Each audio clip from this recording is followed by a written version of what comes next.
कन्या राशि के सभी दोस्तों को खास तौर पर अपने जॉब का ध्यान रखना पड़ेगा। नौकरी पर विशेष खतरा मंडरा रहा है। नौकरी से जुड़ी कोई ना कोई समस्या आपको आने वाली है। क्या हो सकता है? या तो जॉब प्रोफाइल चेंज हो सकती है, या फिर वर्क प्लेस पर आपको बहुत काम करने में बड़ी दिक्कतें आएंगी। टीम का सहयोग नहीं मिल पाएगा। ऑफिसर्स आपके अगेंस्ट हो सकता है। कोलिग्स जो आपके साथ हैं वो हो सकता है कि बैकबाइटिंग करने लग जाएं। तो इन सभी चीजों से आपको इस महीने बचना पड़ेगा। दिसंबर 2025 के महीने में बहुत सावधानी आपको रखनी पड़ेगी नौकरी के मामले में। और अगर आप लंबे समय से नौकरी चेंज करना चाह रहे हो अपनी, तो इस महीने में रिस्क लेके काम मत करना कोई भी। ऐसा नहीं कि आपने रिजाइन कर दिया, क्योंकि ऐसी सिचुएशंस बन सकती हैं कि आप परेशान हो जाओ। ऑफिस में साथ के काम करने वालों के जरिए या बॉस खुद आपको इतना परेशान कर सकते हैं कि आप बहुत परेशान हो जाओ और आपका मन करे कि मैं नौकरी छोड़ दूं। लेकिन दोस्तों, ये डिसीजन आपको इतना जल्दी नहीं लेना है। तभी लेना है जब आपके हाथ में कोई सिक्योर जॉब दूसरा हो। ये ऐसा क्यों होने वाला है मैं आपको बता देता हूं। देखिए, अभी क्या होगा कि थर्ड हाउस से निकल करके फोर्थ हाउस में मंगल और सूर्य, ये दो ग्रह आ जाएंगे एक साथ। इन दो ग्रहों का एक साथ आना, ये कहीं ना कहीं गड़बड़ है। ऑलरेडी भाग्य स्थान पे शनि की दृष्टि पहले से चलती आ रही है। जब दो दो पाप ग्रह एक साथ आपके 10th हाउस को देखेंगे, तो इस 10th हाउस की जो एनर्जी है वो थोड़ी सी डाउन हो जाएगी अपने आप ही। बुध ग्रह ऑलरेडी तुला राशि से वृश्चिक में गोचर कर जाएंगे 6 दिसंबर के बाद। आपकी कुंडली में दशमेश है बुध, दशम भाव के लॉर्ड है बुध। अभी तक बुध चल रहे थे अपने घर से 5वें हाउस में, अब आ जाएंगे 6ठे स्थान में। और जब भी कोई ग्रह षष्टक योग बना लेता है अपनी राशि से, तो उस भाव से संबंधित फल खत्म हो जाता है।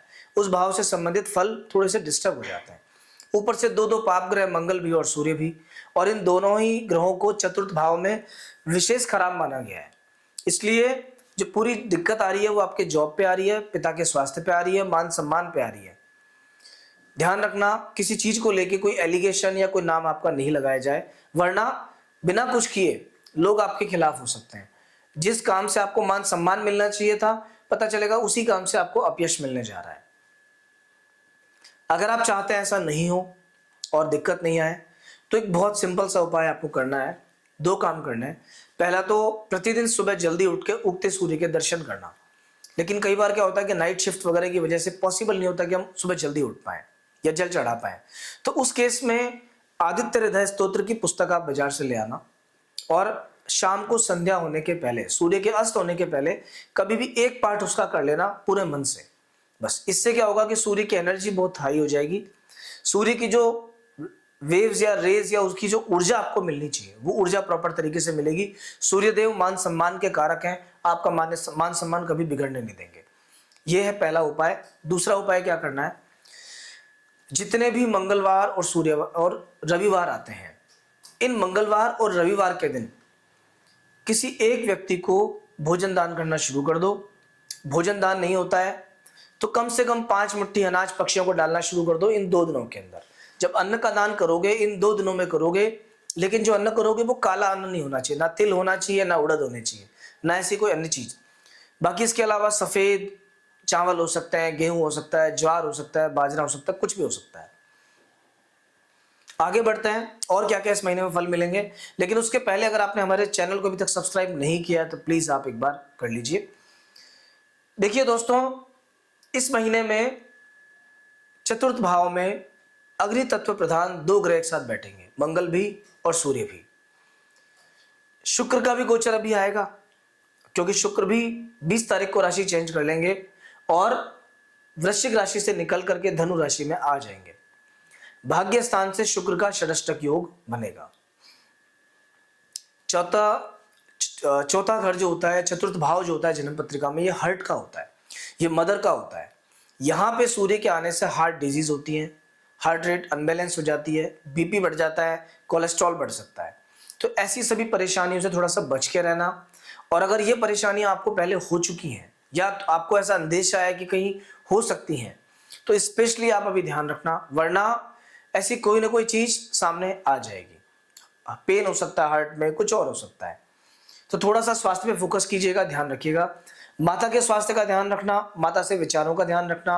अगर कोई जमीन, मकान या प्रॉपर्टी का काम करने जा रहे हो आप, संभल के करना, बाकी नुकसान नहीं है।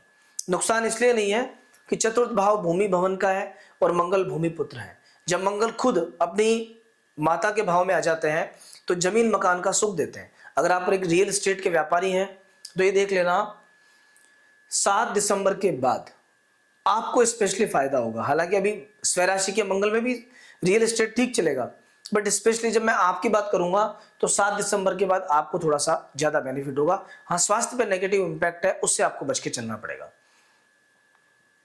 कन्या राशि को ऑलरेडी शनि का कंटक चल रहा है और ये जो शनि का कंटक है ये कांटे जैसी चीजें देता है। कांटे जैसी चीजों का मतलब है कि ऐसी कोई पीड़ा, ऐसी कोई वेदना, ऐसी कोई तकलीफ जिससे आप बहुत परेशान हो जाओ। फाइनेंस से परेशान हो सकते हो, पारिवारिक जीवन से परेशान हो सकते हो, अचानक पैसे का लॉस हो सकता है, उससे आप परेशान हो सकते हो। पर कोई ऐसी चीज जो नॉर्मल नहीं हो, सामान्य झगड़ा नहीं हो, सामान्य खर्चा नहीं हो, सामान्य नुकसान नहीं हो, ऐसा असामान्य कुछ आपके साथ हो सकता है इस कंटक शनि के अंदर। कंटक से बच के रहना। दशरथ कृत शनि स्तोत्र का अगर आप पाठ कर सकते हो तो बहुत अच्छा रहेगा। अदरवाइज शनिवार के शनिवार कुछ ना कुछ चैरिटी करना शुरू कर दो आप। 12वें घर में केतु है, खर्चे का योग बनाए हुए हैं। पैर की चोट से सावधान रहना, खर्चा बहुत ज्यादा आपके पास आ सकता है। और बोलते समय सावधान रहना, आपके द्वारा बोली कोई छोटी सी बात लोग पकड़ सकते हैं, बाद में उस बात का बतंगड़ बना सकते हैं, कोई नाम लगा सकते हैं कि भाई इन्होंने ऐसा ऐसा गलत किया, तो थोड़ा सा सेफ रहिएगा। बृहस्पति देव 11वें घर से निकलकर दशम भाव में आ जाएंगे।